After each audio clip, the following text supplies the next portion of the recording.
Reception پہ ایک بت رکھا ہوا ہوتا ہے, یوں کر رہا ہوتا ہے, یوں ایسے. میں نے وہاں پوچھا, میں نے کہا یہ کیا کہہ رہے ہیں؟ ان کا یہ نظریہ ہے کہ یہ کسٹمر بلا رہا ہے.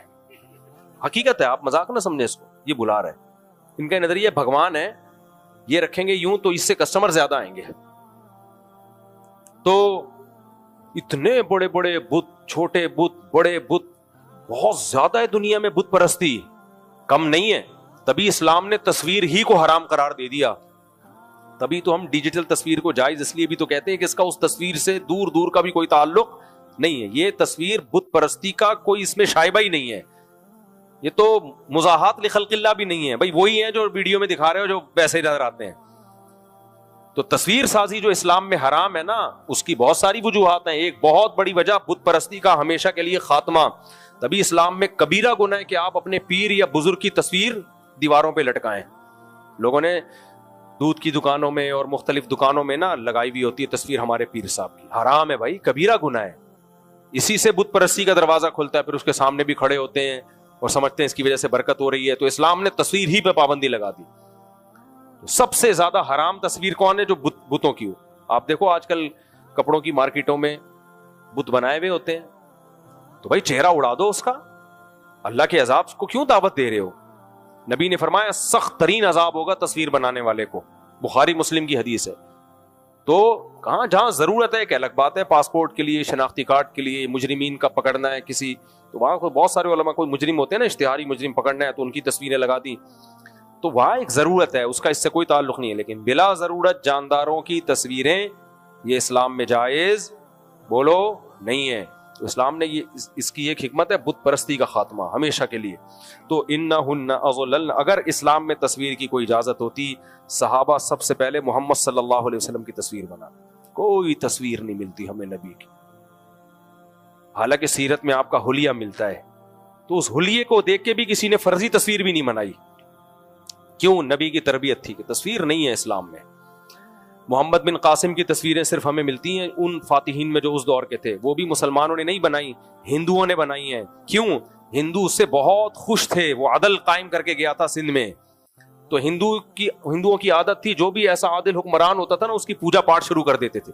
اس لیے ہندوؤں نے محمد بن قاسم کی تصویریں بنا کے عبادت شروع کر دی. آج لوگ اس کو بھی چور ڈاکو کہہ دیا لوگوں نے. بنو امیہ تھے تو چور تھے, تو سارے بنو امیہ میں چور ڈاکو تھوڑی تھے بھائی. بنو امیہ نے پوری دنیا میں اسلام کا پرچار کیا ہے. کچھ غلط بھی تھے اس میں, صحیح بھی تھے. بس وہی ہے, دشمنی میں آپ ہر صحیح کام کو بھی غلط کہنا شروع کر دو, آپ کے پاس بچے گا کیا؟ بنو امیہ تھے, پھر بنو عباس تھے تو خلافت عثمانیہ تھی.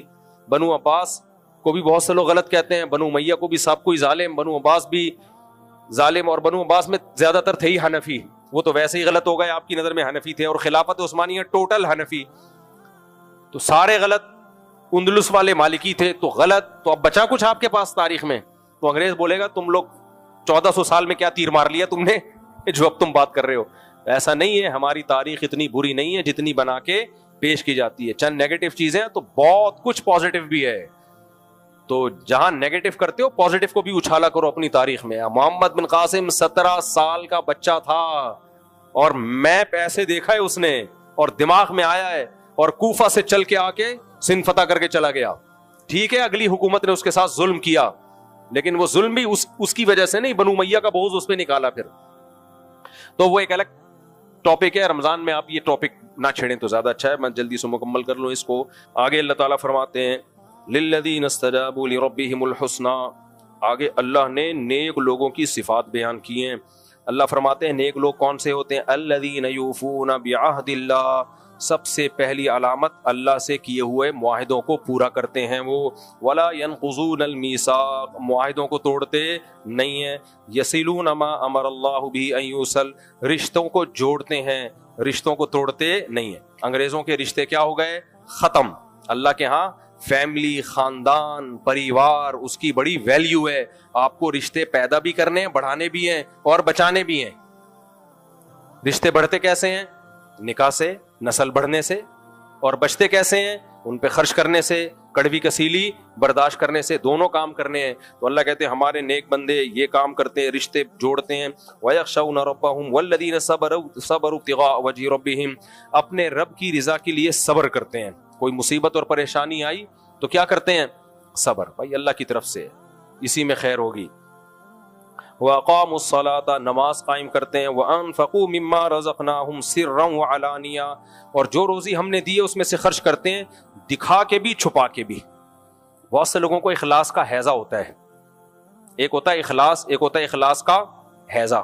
ایک ہوتا ہے تقوی، ایک ہوتا ہے تقوی کا ہیضہ. ایک ہوتا ہے طہارت پاکیزگی اور ایک ہوتا ہے پاکیزگی کا ہیضہ. پاکیزگی تو ہونی چاہیے، آپ وضو اچھی طرح کریں، استنجا کریں. ہیضے کا مطلب کیا ہے؟ لوٹوں کے لوٹے برباد ہو گئے، لوٹا پناہ مانگ رہا ہے، بس کر دے. ایک دفعہ واش روم سے آیا اور پوری ٹینکی خالی.